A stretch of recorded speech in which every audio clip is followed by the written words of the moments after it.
everybody, welcome back. We got another Marvel Future Revolution video for you. In this one, we talked about some speculation in a video a couple days ago. Some of that is now here. We're going to dive into that, see what we're going to be getting.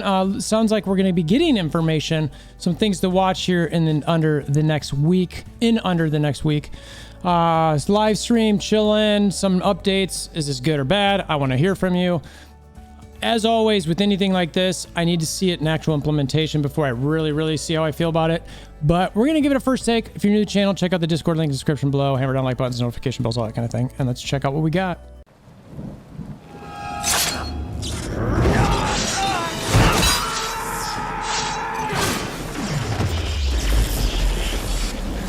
Bring me WolverThor!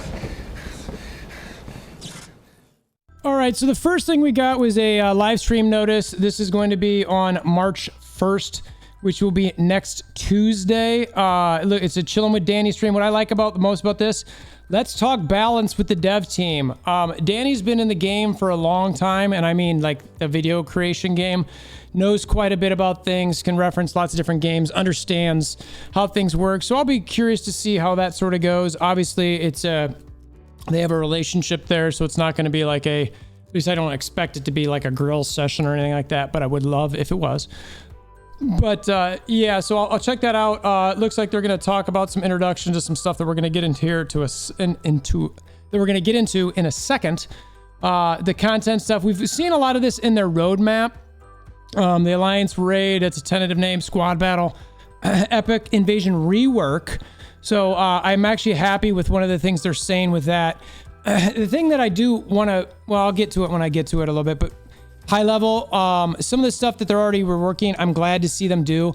I've been playing some other games they've had issues for 2+ years that haven't gotten fixed. You know, Invasion, they quickly saw there was an issue that didn't make sense, and they're already addressing it. So I'm pretty happy to see stuff like that. Now if we can just, tone it down on some of the RNG, happy. Balance adjustments with some players, so we're going to check that out. And then the thing that we're really going to spend some time going through here is Dev Note number 8. It's been a minute since we've got one of these. Like we talked about before, end of the year, beginning of the year, new year, some COVID issues. I think that led to a lot of the delay in some of the things that we were seeing, plus reviewing the survey. So we'll see what we got here. They talk about, it's basically just summing up. They had a bunch of stuff in Dev Note 7. Here's some of the details one by one. So one of the things they talked about was Pegasus base. I'm probably least excited about this one. I think it's neat. I like it, but it's not something I'm necessarily going to get really excited about. It's the purpose of this is to encourage and provide benefits to the squad's various heroes, so that it is basically going to help you build up a little bit. I think mainly just level from what I can tell, but there's 2 functions that they've got in it. So, and the idea of this is in preparation for the squad-based stuff.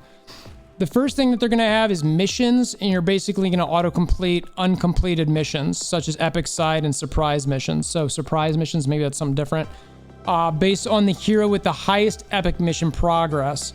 So epic missions can be completed as a region, and after completing epic missions for each region, you can sequentially complete side and surprise missions of that region. So I think it's like, for anybody who's playing the Lost Ark out there, and by the way, that's on the second channel. If you want to check that out, in the description below.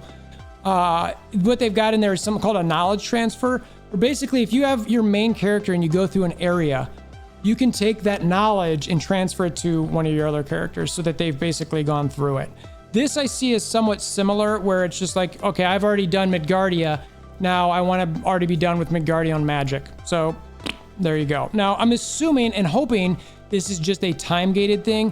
If they have any financial gates behind this, I'm going to say that is a poor decision. I don't think this is something that they should financially gate. I think that it should be something, if you want to go quicker, like say, for instance, it takes 10 hours. And if you want to go for 2 hours, okay, fine, you can pay to do that. I got no issue with that, but I don't want to see a lot of monetization out of that necessarily, unless it's a real heavy speed-up mechanic. With the mission performance feature, the experience and rewards can be obtained without any loss. All right. Let's see. Through this, they plan to simplify the cumbersome training process and make it possible to grow and utilize various heroes. So it does seem like they're leaning into the various hero use of the game. That's been one of the things I've kind of been unsure about. Like, what direction are they trying to get this game to go? Do they want us to play one character, or do they want us to play a bunch of different characters? Because it's hard enough to get one character up, let alone many. So they seem to be leaning into the many character situation. But again, the thing I'm always going to fall back onto on that is, if you want that, then you've got to increase the rewards substantially to be able to do that.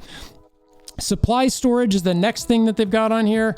So in addition to existing inventory and squad storage slot expansion, the supply storage allows additional slots to be provided as a Pegasus-based feature.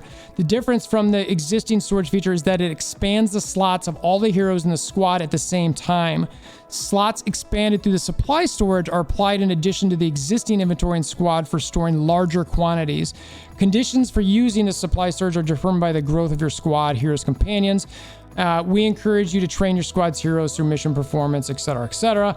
2 features that are going to be added with this for the Pegasus base for the storage. So I'm envisioning this as sort of like for anybody who play World of Warcraft, like your guild bank, but just for your personal roster. So you can go in game, you just drop stuff in there, and anytime you're on a character, you can just go into that and get it. Now, I like this a lot because I've used my alts as sort of this exact concept. And for me to get stuff, I have to jump around. What alt was that on? Oh, that's right. I have the badges on Doctor Strange. Oh, wait, no, I have gems on Star-Lord. Like, oh, yeah, this is over, so you just kind of like, you're hopping all over the place a little bit. So I'm glad they did that. Now, Epic Invasion, I mentioned this a little bit before. The long and short of this one is that they realize that the Epic Invasions are meant to be seasonal. But the problem with that is, and I've been yelling about this since they started, is why am I ever going to buy a badge from an Epic Invasion if it literally is going to be there once? Because, you get a 105 badge or a 100 badge from something, or a 110 badge, and then later it's going to be harder content. It's a 120 badge. I'm never going to reuse that 110 badge. It's garbage. So they're basically talking about figuring out a way you can craft special battle badges with these. So it's a little TBD, but I like the concept behind it, where you can use these, and if they're not going to recycle that specific content, that you can build it into another badge. And what that allows them to do is they can now recycle the content. The Thanos invasion, guess what? It can come back almost identical, but a little stronger. And it's like, okay, this is tiered up because it's been 6 months or something since we've had it, or a year. And you don't need to reuse those badges, but it might have new badges higher up, but the badges that you got from the old one don't feel like a waste. So if they do it that way, I can co-sign to that being kind of decent. I'm pretty excited about this sort of update. I'm excited about the storage. I know that's silly, but I do like that. It's a quality of life thing for me. The next thing they got in here, and we talked about this in the speculation video quite a bit, existing content improvement. Specifically, first they talk about hero balancing, Captain America and Doctor Strange. All right, that's what they've got here. And they're really basically talking about what was talked about most in the survey. One of the things that I like about this is that they actually talk about the percentages that these things were brought up, so that when it shows us, hey, this is what, because sometimes you can kind of get in your own little bubble of a world where you're, just talking about Doctor Strange's animations are too slow, and that's all you think is a problem, where they're saying, hey, this is the collective community that we got surveys from, and these were the top issues that we saw, percentage-wise. So Captain America, the first thing they had on there is basically that he needs to be tankier with defense and survivability, and you don't feel it. Now, I know at the end game, certain caps you can feel it a little bit, but that's something that they've got to figure out as a company, that, you've got to make the lower ones feel a little bit more impactful. You shouldn't have to get a character to 1.8 million to feel like you can use them. Otherwise, nobody's going to play the game, because the amount of time and resources it takes to get there are extremely substantial. So they talked about making him, it looks like almost 50%, 44% or 45% talked about him being a little bit tankier. He receives more damage in battle compared to other heroes, meaning his increase in basic health or strength and survival skills is needed.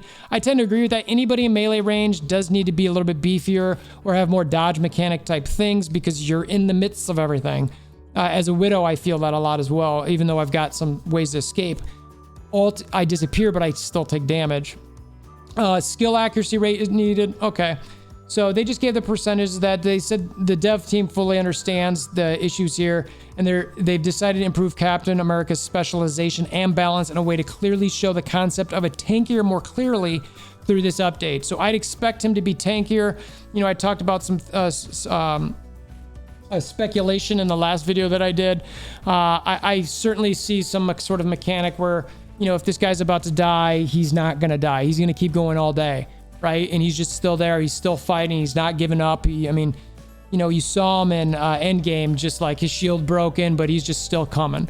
So I expect something like that, tankier defensive situation, more impact as a tank with his taunt, stuff like along those lines.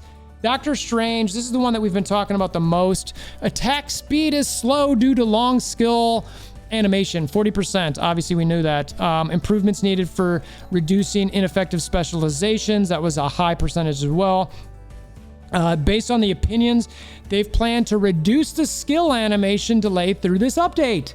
Hey, so we're going to get a more increased speed to his animations. Which ones? How much? TBD. So we know sometimes they don't do all of those. They just maybe do a handful of them. So we'll see. It's important that they focus on the right ones. Again, you know, these pendulums will swing. I'm expecting maybe Doctor Strange becomes too strong and maybe they swing it back just a little bit, but we'll see. Let's see what else do I have here. So skill animations, they're focused on placing more effective specializations during the battle. So that's good. That's a brief review of the balance adjustments. It's not necessarily everything, but I do like that they're talking about that in there. It is good to see. Now, one of the things they have on here in a date is we also receive lots of feedback regarding other heroes aside from those two. We will inform you more about the balance changes and plans regarding this update through the live stream and update details for March 1st. So I would encourage everybody to watch that, to see what sort of details we can pull from that, when we're going to get stuff, what's the type of stuff they focus on. Special costume improvements. One of the things that they talk about here is the special is included. It means top tier, high value.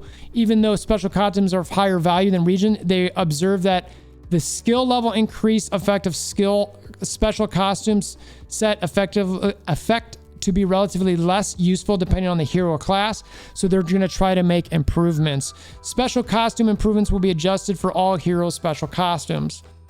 So we'll see what that means. The way I'm taking that is all heroes are going to have special costumes that are going to be really good. I did a video where I was talking about, this one's good for this one. This one's good for this one. Some of these don't work anywhere.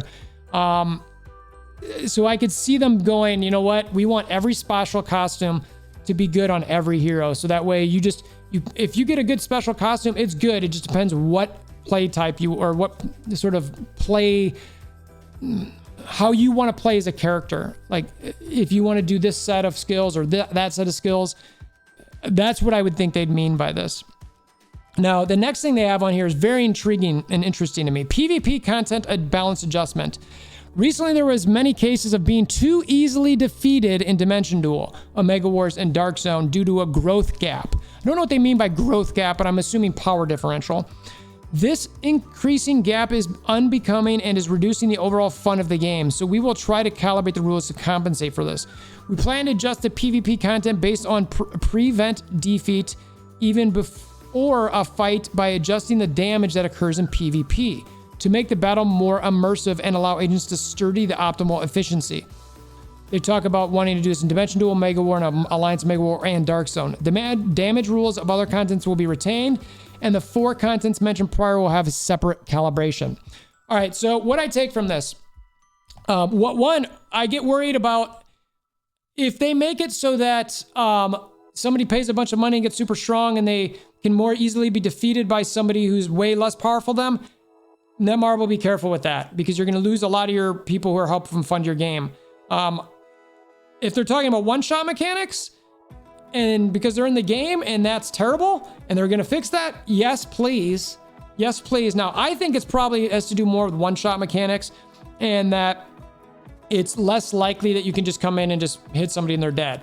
So that you do have that ability to punch up a little bit, but you've got to be really, really good to be able to do it. And you've got to time things right. You've got to use the right abilities when. You've got to wait for certain moments to dodge. That sort of thing is how you will be able to punch up versus just, you know, hitting a couple of abilities and being able to do it. Or in, you know, group PvP settings, you just, well, I was in there for 2 seconds and dead. Great. That was fun, because that happens a ton. Now, if there's a giant difference between, you know, a 2 million player versus a 600K player, sorry, but that 2 million player is probably going to 1/2 shot somebody. And I don't have an issue with that, because if they don't do that, it's kind of silly. But, or maybe it's that the lower player can't kill them, or it takes forever to kill them. Okay. If they do that, I'm down. All right. Battle challenge, first clear rewards. We kind of already knew about these. They go about them a little bit, but there's a part in here that's a little bit intriguing. They want to motivate for faster growth, which I'm all for. Exception, like, I don't like that they added those rewards into the quest early on, and I still think that they should go back and retroactively give that to players who've been playing, because the game's not been out that long, and it's not like we're, you know, trying to build everything up right now, or they've got an influx of new players to catch up. So I think for them to retain their player base, they really should just like give that to everybody right now. So they basically want to give it for the first clear rewards. They're preparing to set a good reward for every 5 stages of the challenge and to give you the joy of acquiring that. Okay, fine. As of now, this is the interesting part to me. As of now, the first clear rewards is for new agents only, but arrangements will be made so that agents who have already cleared the battle challenge will be able to acquire it as well. Now, I like seeing this, because this makes it so any players who've been around can still get it, and they won't feel bad about this. Now, Marble, do this for what you did for all the quests. Find out how to do that. Figure out what it was and send it to the players who've been in the game for the last 6 months or whatever it is before you implemented that. They deserve it. The game has not been out long enough to say that you want somebody to, this is for, you know, growth of new characters or catch-up mechanics. I'm sorry, but it's just not been there. It is already hard enough to do that. So give that to the players who've been here for the last 6+ months. I think it will go a long way. Omega War matchmaking improvement and assists. Matchmaking's terrible. They need to improve it. There's something wrong with, they realize that when you're in a party, it skews something. It's better to get an easier match, or it's simpler to get an easier match. The part I like about here that they have is they're talking about doing assists, giving credit for assists. Yes, yes, yes. I love this. Been preaching about this for a while. Thank you for doing this. It sounds like if you give a certain percentage of damage to somebody, you will get an assist. I love seeing that on there. I can't wait to see it and how they're going to score it. Responding to AFK players after entering content. Lots of complaints about that. It looks like there's the standards for the sanction feature are a secret and cannot be revealed for its innate nature. So basically, they're going to have a sanction feature for AFK heroes will apply to the game, whatever that means. I don't know what it means. They're going to do something. I like it to an extent, especially with Spec Ops types things. Sometimes I do like to auto those. Just kidding. But that was for a shout out to somebody who does say it. I won't say your name if you're watching this. But AFK for collaborative game modes, don't like it. Whatever they're doing for it, hope it works. It's probably going to be buggy at first, but we'll see. So that's the dev note. Looks like the reactions down low. You're always going to get your angries, but a lot of happies. You know, a number of thumbs up. So well received. I think I'm going to give that one a thumbs up, except for I'm not logged in. So I'd give it thumbs up if I was logged in. So where are you guys at with this? Happy, sad, whatever, indifferent? The way I see the game right now is I still like it. I think it needs improvements. I think this is the right direction. I do want to see how some of these things land, what they're actually implemented as in game, etc. But I'd say the most excited I'm probably about all of this stuff is somewhere between the balancing of characters and the one-shot mechanics, if I had to guess. So though the assist is pretty cool, I don't know. So decent stuff here. We'll see how it shakes out. Appreciate you guys making this long. Hammer down like buttons, click notification bells, subscribe, all that sort of thing. And until next time, I hope you have a wonderful day.